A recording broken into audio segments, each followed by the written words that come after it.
Hey everyone, welcome to the Trendcrusher podcast. I'm Peter K.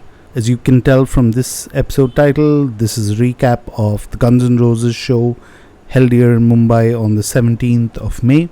A quick disclaimer, this is not a review but a recap of the show by four different people who went to the show.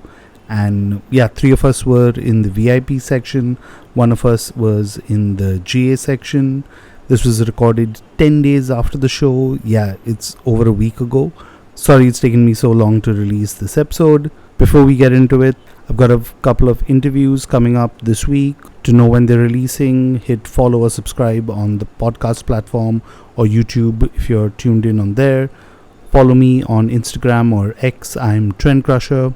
Now for the Guns N' Roses special episode, here it is. Okay, a few days late, but hey, what the hell? As I promised, here's the episode. And I'm joined by three fine gentlemen who I've had the fortune of going to, I don't know how many gigs to, but I don't know how many of y'all listening in know who they are. So, hey, let's do this alphabetic order, right? And I think D is first. So, you want to go first, Devang?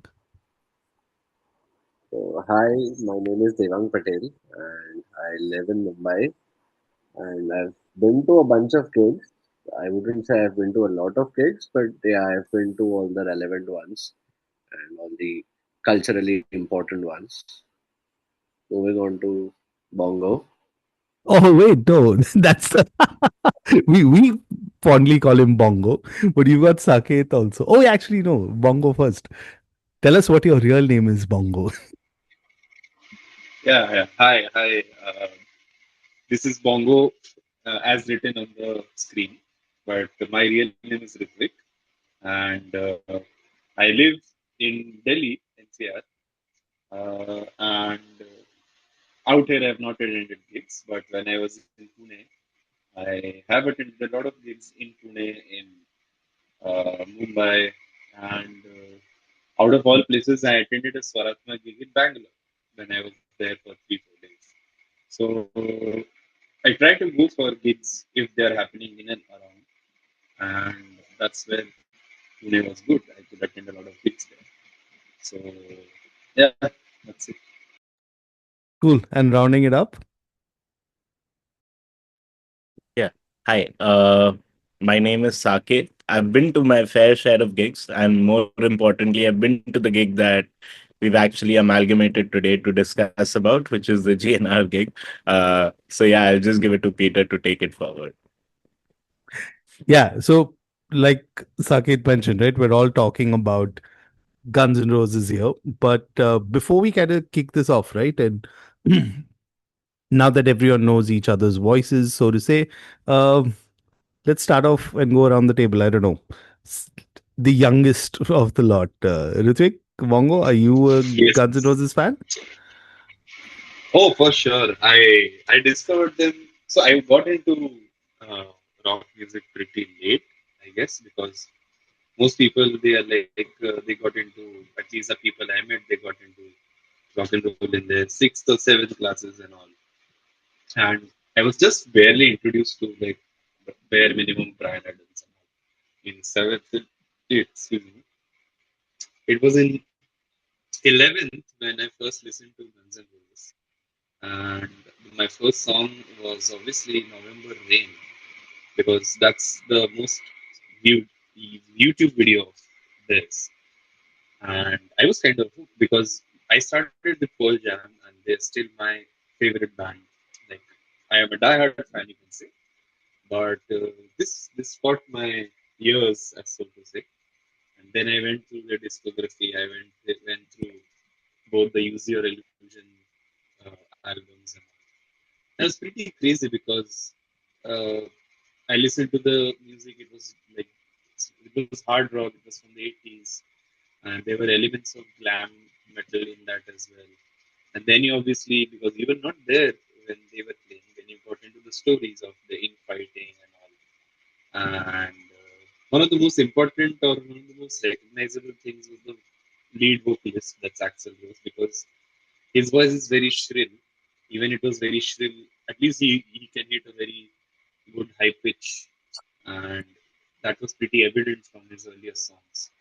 So that thing was somewhat of a difference in everything, just like Aerosmith is.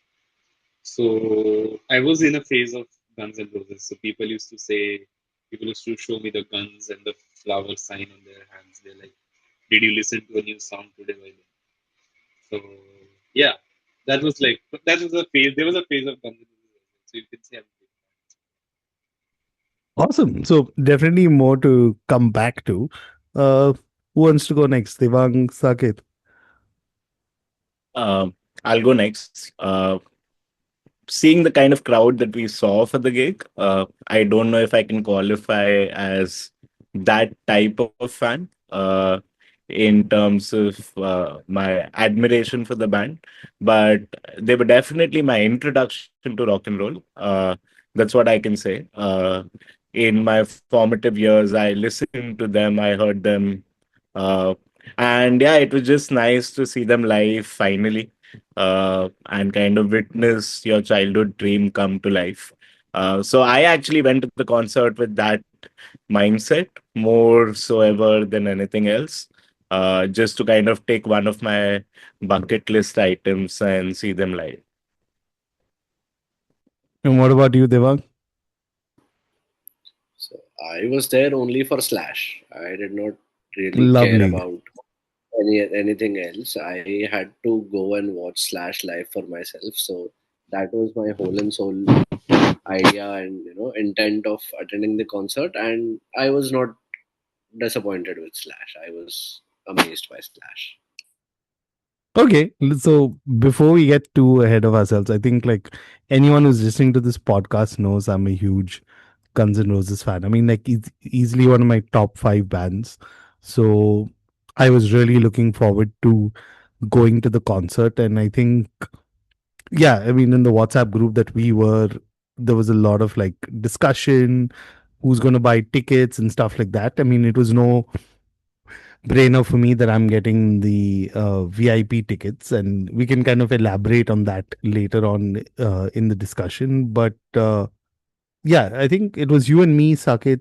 No, actually, Devang also was in the VIP section, so it was only you in the general GA section, right? Ritik? Okay, interesting. So we'll have some rounded discussion around that. Let's to get a little bit more before we get into the actual concert. Do you actually care about the set list before you go to a show, or like are you doing research? Are you tracking what the band's playing on the tour? Or I mean, I'll put it up front. I didn't care. For me, it's like I want to be surprised. I want to have that element because that is what live shows are all about, right? So I don't know who's on the contrasting view. I think you are, Saket, right? Yeah, so I'll give you my viewpoint. I actually try to mix and match in terms of following and not following. Uh, Uh, there are bands that I'll probably follow set lists, curate set list, check what they're playing in the last 4 5 gigs before this, and then kind of create like a Spotify set list and listen to them before the gig. GNR was one such band. I made a set list of whatever they've played back in Korea, back in Thailand, or any of their recent shows. Probably I followed all their 4 5 shows, created a set list, shared it with pretty much everybody on this call. Uh, but I also go for gigs where I'm not curating set list just to kind of surprise element, wow myself. That's more to do with, I think, indie acts more than uh, world renowned acts. So for GNR, I did create a set list, and one of the major reasons was because I didn't know all the songs beforehand. I wanted to kind of get the feel of the songs beforehand. I knew there were going to be fans who were going to be singing the songs with their voices on the top of their voices, and I didn't want to be the odd one out of them. I wanted to kind of know a bit of the lyrics before I went for it. Although they did end up playing like 28 songs, and it's very difficult to know the lyrics for all 28. Uh, but yeah, it just keeps me a little bit in check, and also gets me in the groove for the gig, so that I'm kind of looking forward to the gig, say a week or two before the gig. What about you, slash fan, Mr. Deva? I do not really care about the set list. I mean, if a band as big as Guns N' Roses are coming down, or like Saket said, if it's a big famous band, I don't really think setlist research about the setlist matters a lot to me, because out of like 300-400 of their songs, they're going to be playing all the songs that I know, so that won't be a problem for me.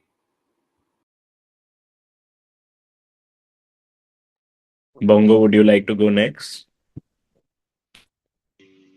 Yeah, sure. Uh, I I have never made set lists before in my life, at least for all the gigs I have attended. So neither I did for I Rock, Independence Rock, neither did I do for Blues Fest or even Lollapalooza. Like Green Day was there, so it was expected to me because as others said, I just want to be like not even surprised. I just know that there are some songs which they will definitely play, and some songs which will be good additions uh, to the other songs. So I just like to go cold turkey to these gigs, whatever they play. So this time, like I think after some time, like one of our friends, he said that Civil War is a 50-50 if they'll play that song, and I was like, okay, if they play, it's good. If they're not, maybe I'll be a bit sad because that's my favorite song.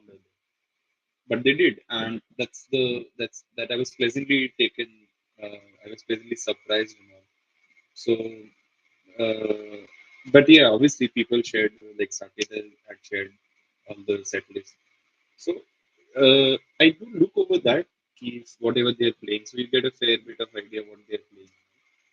But then for our gigs, like if I'm going to Mumbai gig, if I'm going to a Korea gig, if I'm going to sorry, sorry, an Australia gig, I'm not going to make a play a set list based upon what they've done. But I'll do give a glance like what they have played. That's it.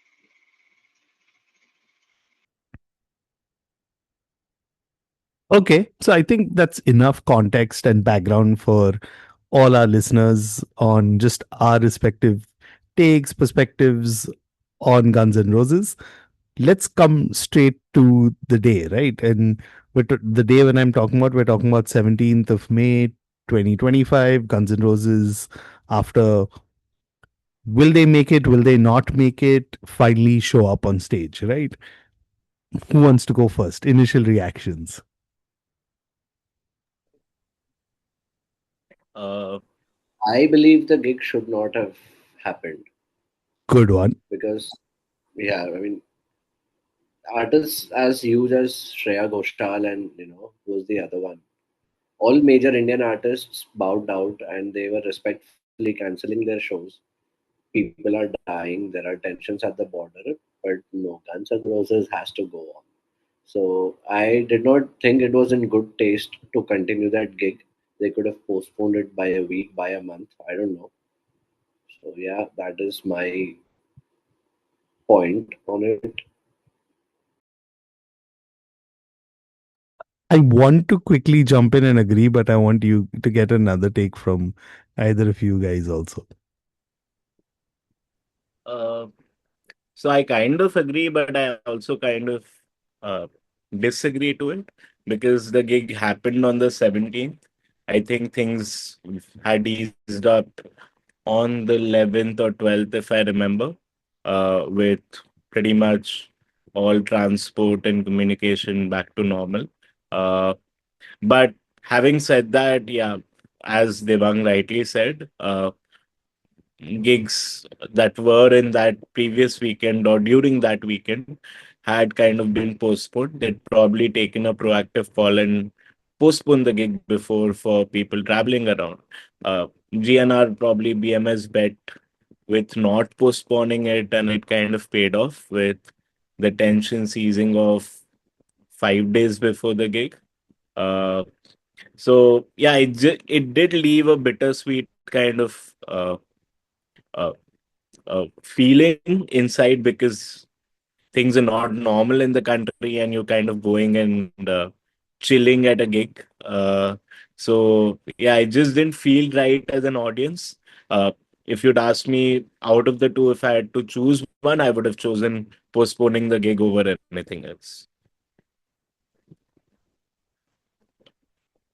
And like, I think before you kind of chime in, Ritvik, I want to add, I think those first 30, 40 minutes of the gig, I was like, what the fuck, man? Like, what's happening? Because I've been to a Guns N' Roses concert before, right? And it was 13 years ago. And at that time, the lineup was very different. It was only Axl Rose. But I actually remember messaging it. And because it's a podcast and I don't give a fuck, it's my podcast, I can say it. It literally felt like a sterile concert.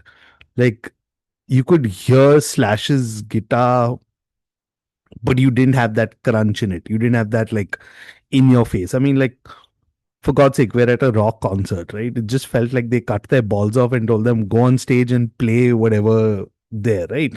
Uh, I think later on in the concert, you kind of realized also it was, say, a few levels below the, I mean, a few levels below the production that they could have done, because visibly missing were pyros. Uh, there was no fireworks, nothing, right? So it just felt like, I don't know. I mean, and again, these are my initial reactions to the show, right? I think by the second hour, they had played far more familiar songs. So, you're getting into that groove. Nostalgia kind of kicks in. You look around in the VIP section, and it's people who are a decade older than you, around your age, familiar faces, and things like that. So then it's that whole thing, right? But at the same time, I feel like, of course, one of the sore points everyone's going to bring up is Axl Rose. And I think by like later on, his voice, you could really tell. Uh, but it is what it is. I mean, I don't think like I completely side with Devang when he said that he was there just for Slash. That was for me. I mean, like, if you told an 8-year-old me that one day I would see Slash performing in like Mahalakshmi in Bombay, I'd be like, what? Why? It was that kind of thing, right? So, like, for me, it was a lot of nostalgia. But also, I don't know, man. I mean, like, and this is what, almost like 10 days later, I'm kind of sharing this with you guys also, right? I feel very conflicted about it still. Like, I still don't feel that, as an audience member, objectively, did I get like what I paid for worth? I don't know. Oh, Ritvik, I you want to think join that's in? a question altogether. I think we can ask that I mean, for okay, the we'll come to that. I know we came in too early, but Ritvik, you want to add your thoughts? Oh, so I am actually fully in support with both the views because uh, I mean it was a very tough time. Like this is probably my like first full scale India Pakistan war in which like in my uh, yeah, I have no other uh, earphones or anything. But anyways, I'll speak as clearly as I can. So I did not have any like in my well-versed memory. I've never been part of such a war and all that. So this was a pretty jarring time, and on top of that, even though everyone was celebrating the victory and all that, which is actually good on one part that we kind of remove the perpetrators out from the country and all. But then we also had loss of lives on our side. So it feels very odd that like people from the same country are suffering at one side of the country, but the others are enjoying. So as Shreya Ghoshal and all, and I guess A.R. Rahman or Papun, some people they shifted their concerts a couple of weeks later or a month later. Guns N' Roses could have done that. But I'm not sure how like they're an international act. Probably their timeline like they have to travel a lot of distance. They're obviously millionaires and all. They can afford to shift it. But then I don't know about the organizers how good they were, how good they would have done shifting the gig a week or a month later.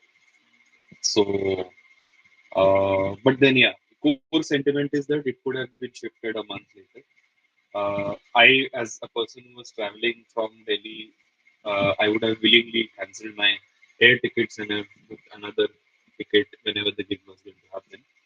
Uh, but yeah, it is bittersweet. So the sweet part was at least I got to attend Guns N' Roses, which is which is absolutely crazy to think about, like a band which we were listening to in school on your headphones and phones. On my first ever internet enabled device, I have listened to Guns N' Roses, and now in 2025 I attended their gig. That is a like surreal experience to them. So it is a bittersweet thing overall. But then to kind of get in a bit more depth, right? I mean, like we talked initially about them playing 28 songs, close to 3 hours. I think there was not one hit that any of us expected that they didn't play. Uh, I mean, it was absolutely crazy when I think they played November Rain towards the end.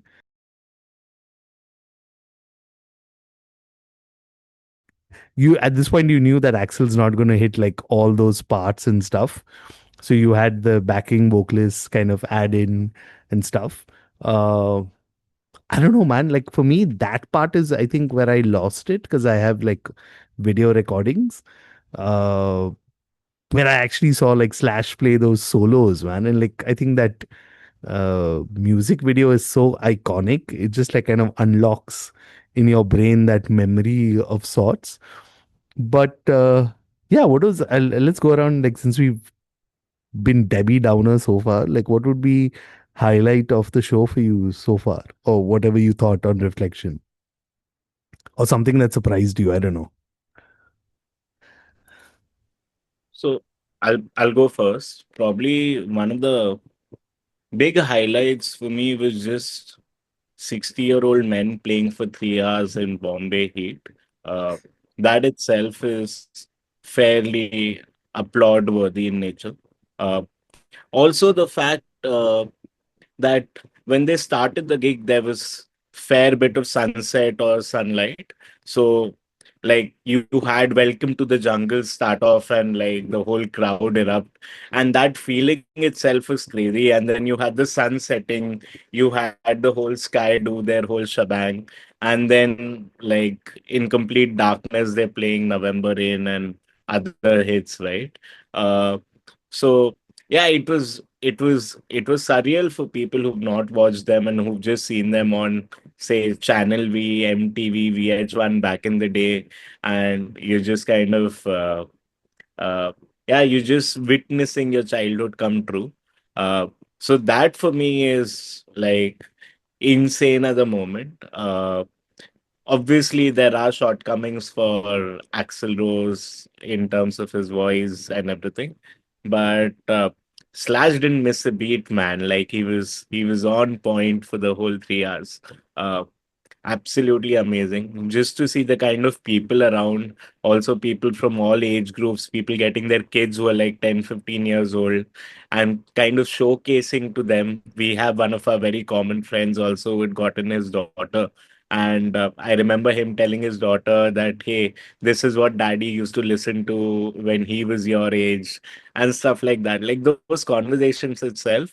Uh, the last time I witnessed this was at a Shakti gig in NSCI. So it was just very heartwarming for me. So I was just soaking everything in and probably then ended up reflecting on it post the gig, not during the gig, I guess. Which Slash solo was your highlight, Devang? I liked the November Rain bit because during Sweet Child of Mine, he seemed tired for some reason. Because come on, he's been doing this since the song came out, and everywhere you go, people are expecting, "Arey, it's a Guns N' Roses, they'll have to play Sweet Child of Mine." So there's this added pressure and the added monotony of it.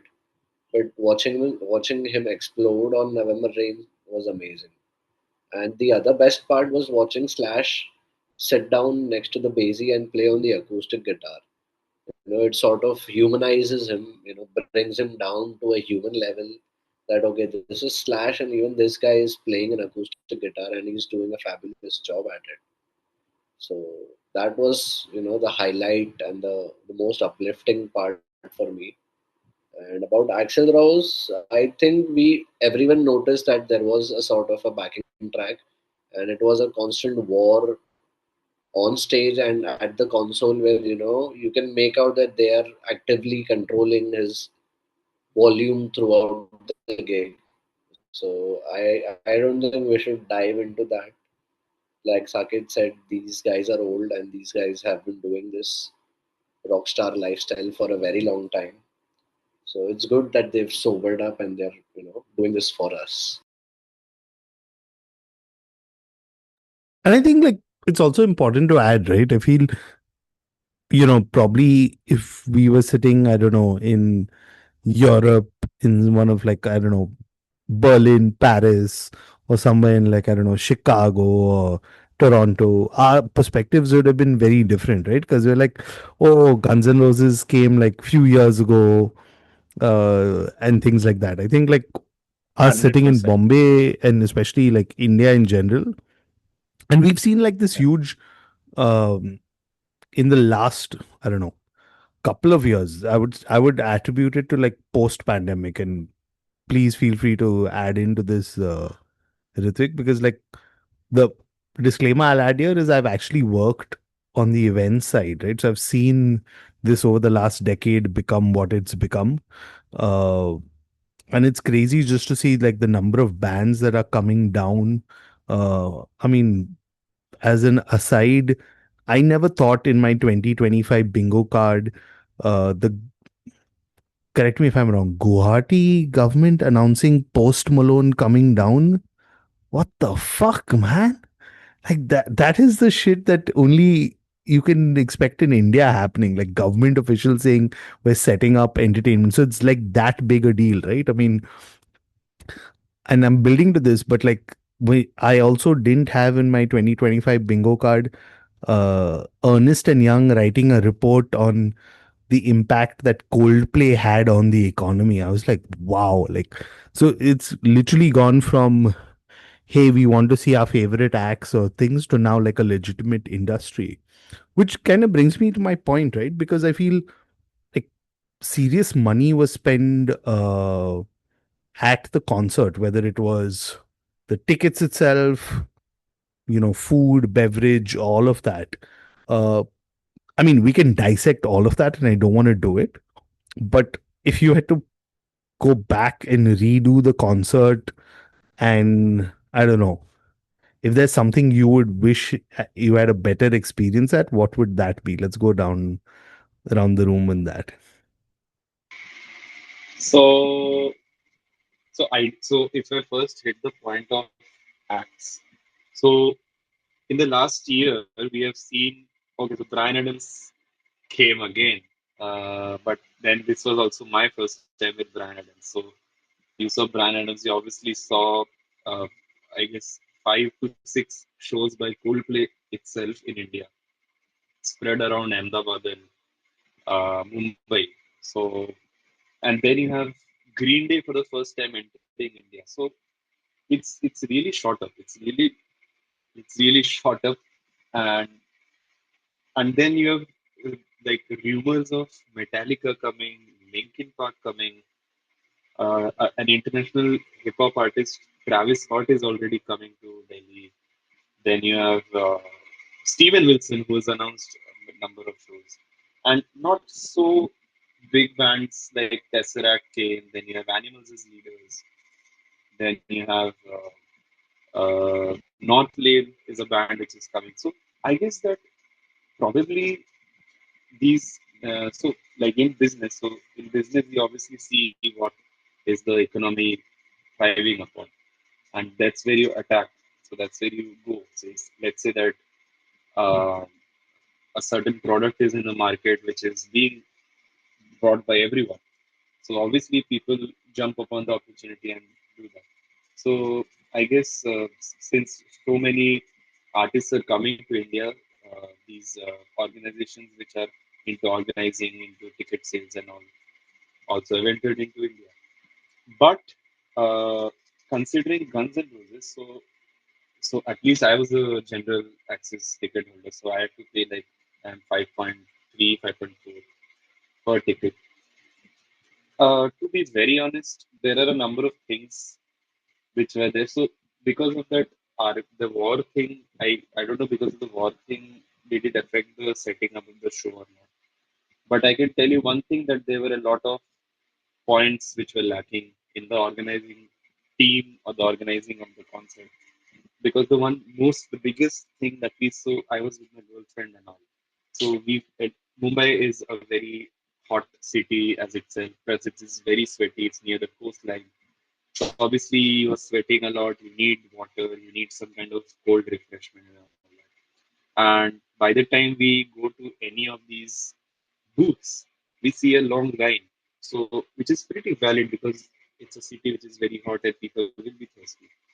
But you obviously expect that line to move very fast, and that will only move very fast when you have the inventory and the people who are selling it. They are also well versed with the things how to handle it. In this sense, it was not at all there. So either they did not have the inventory, the people were lackluster, they did not, uh, they were not willing to sell. I don't know what was the scenario out here. Thankfully, water was there. At least the dispensers were there, and food was also there. But I think they probably did not. So they probably undermined the number of people coming to the gig because they thought that probably because of the war, people will cancel their tickets and all that. So overall, I felt that there was, I mean, what we paid, we did not get 100% of that through the eyes of a attendee for the arrangement. The music was fine, obviously. Like you see Slash, you see Duff, you see Axel, you see Richard Portes, and all these guys. That they were like top notch, obviously. But the music is probably 70% of the experience. The rest is 30% is also very important. And I feel that there was a big, like, glaring gap in that sense.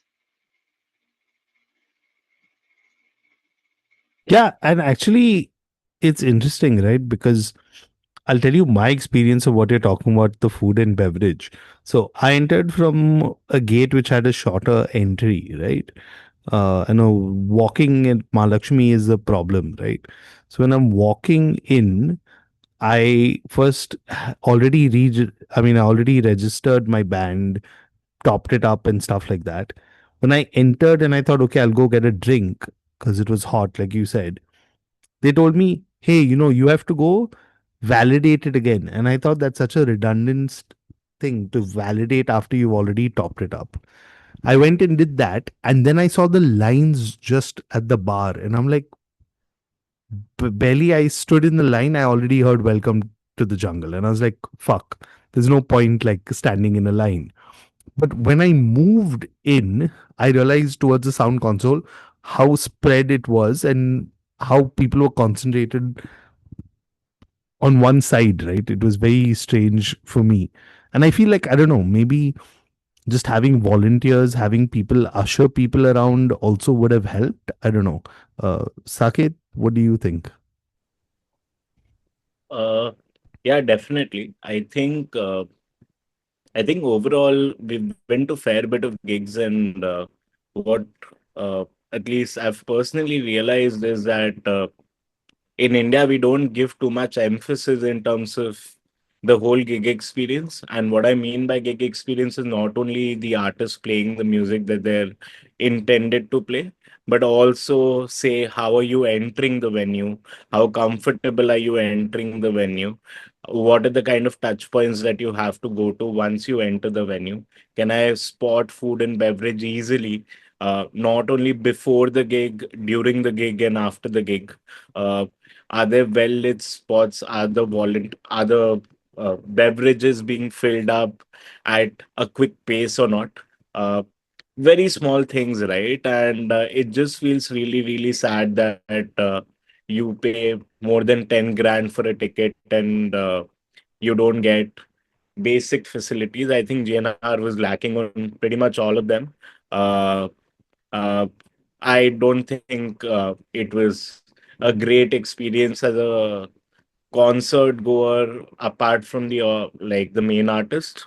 We had like puddles of water in the middle of the field where we had to stand and listen to the artist. I don't expect to do that when I'm paying uh, more than like 12,000 rupees for a ticket, right? So I think And it's high time, sorry, just yeah, to add, organize. it's a very simple solve. Just put sawdust. Like I was like, fuck, if I know this. Yeah. Leave that even at 6 p.m. when the gig is supposed to start at 6:30, they're not letting the audience enter. They're letting people enter in batches of, say, 10 minutes each. It's just really, really, really annoying. Like I don't think words will do justice to kind of uh, anger that I had at that moment. Uh, it was just extremely annoying.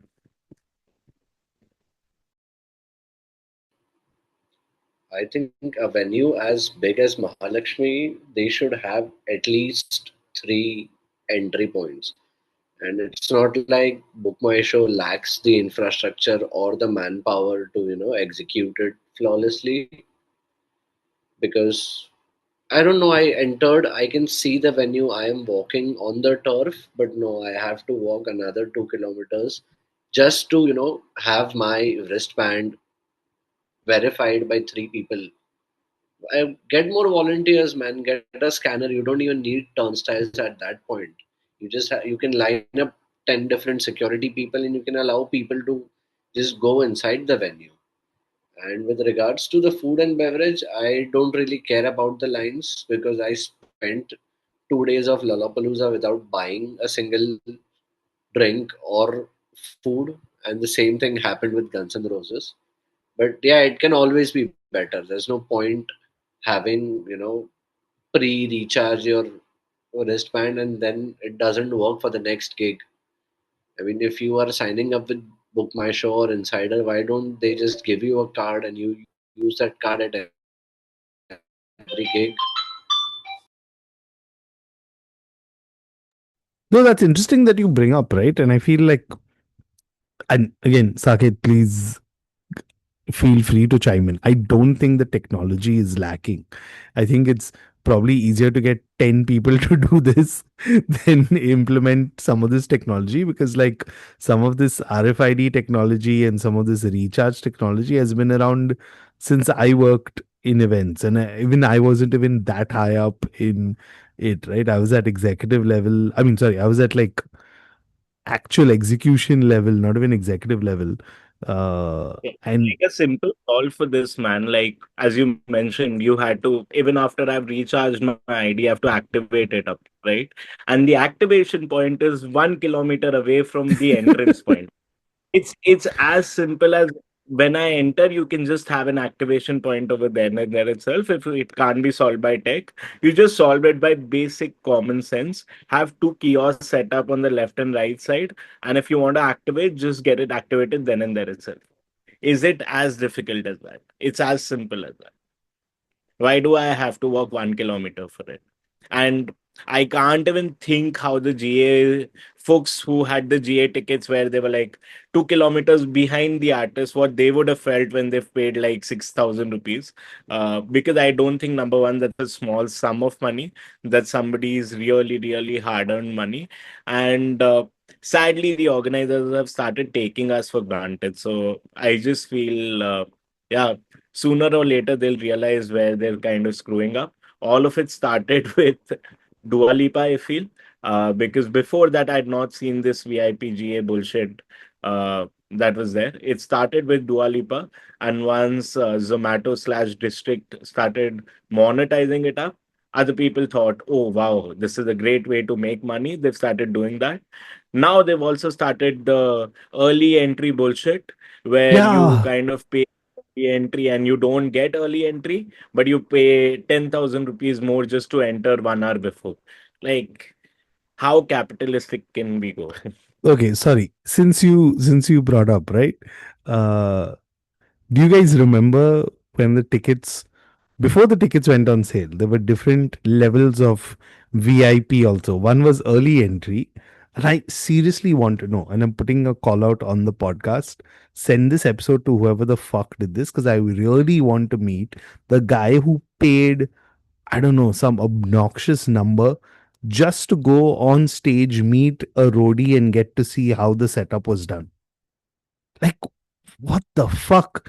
If this is like a Guns N' Roses thing, I don't know whether they should get credit for coming up with it and actually thinking someone would pay that money in India. Like, listen, I get it that there are people who would pay ridiculous amounts to go meet Slash and all of that. But to pay a roadie and see how they set up the gig, Jesus, like, talk about capitalism. By the way, that ticket was for 1 lakh rupees, Peter, in case you Fuck don't know. me. In fact. I don't know, man. Like, I just feel like, and just to kind of round up, right? And again, I think all of us can be in agreement that, if Guns N' Roses came again with the same lineup, same everything, maybe we would consider it. But just the fact that when I was thinking about it, right, and my logic was very simple. I wanted many years ago to go to Abu Dhabi to watch Guns N' Roses with this lineup. It played like an hour away from home where I stay. I didn't have too much trouble traveling to it.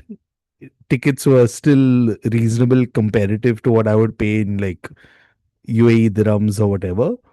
So I'm okay with it, right?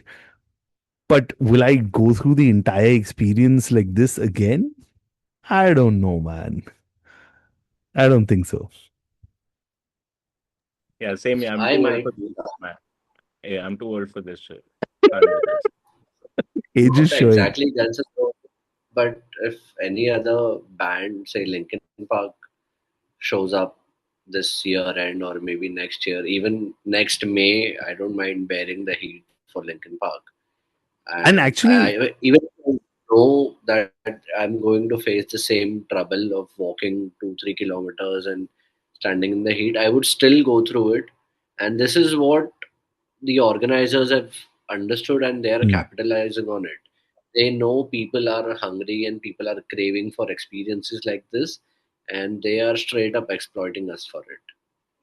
So maybe at one point when the government will take over all these major concert events, that is when BMS and Insider and the other tiny skill box and everyone will get in line, because they no longer will have their safe cushion around them. Their monopoly should be solved, not solved. What do you call it? It should be dissolved. Their monopoly needs yeah. to be dissolved. No, and Yeah, it's an interesting point that you made, right? Because I feel like Linkin Park is another act I've heard enough of rumors around. Apparently, and this is what I heard from an industry insider, no trust me bro source. Uh, Book My Show got the offer to do Linkin Park. Linkin Park wanted to do 3 days in Bombay, but guess why Book My Show didn't take it up? Because they already got Coldplay and what is it? Ed Sheeran happening. So they couldn't accommodate them. So hopefully, if not May, but I'm hoping before that we get to see Linkin Park, man. I think one of the other points that I really want to kind of emphasize on is also the booking fee that these platforms charge. They started charging 10% to 12% booking fee. That is straight up robbery. For a 12,000, 10,000 ticket, I'm paying like 1,000, 1,500 as booking fee. ये I service don't, charge के बराबर है restaurant yeah. वाला इसको हटाओ should not be should not be made like necessary for all this and uh,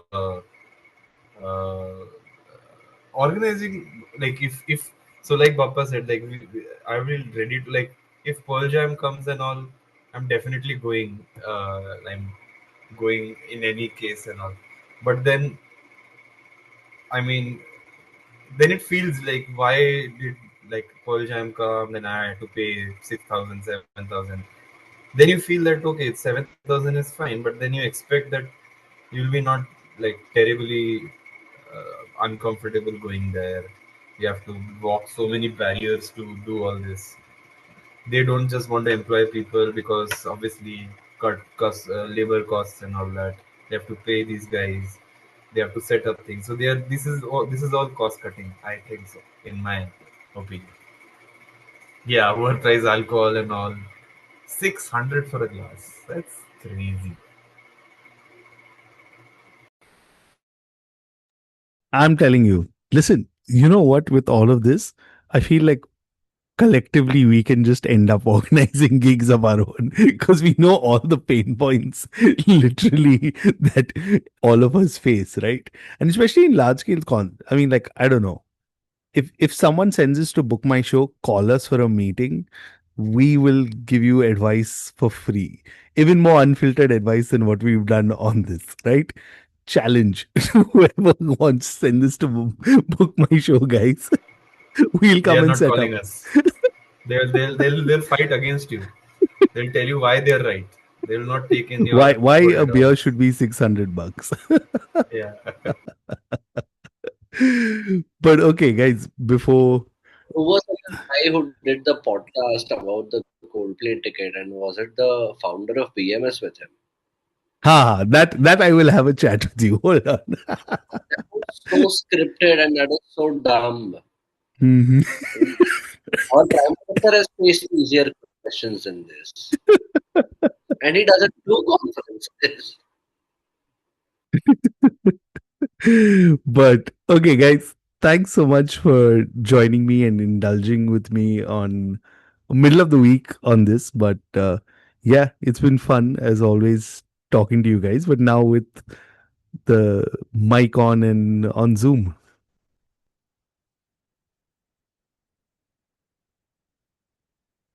Jai Mata Di, All let's right, rock. boys.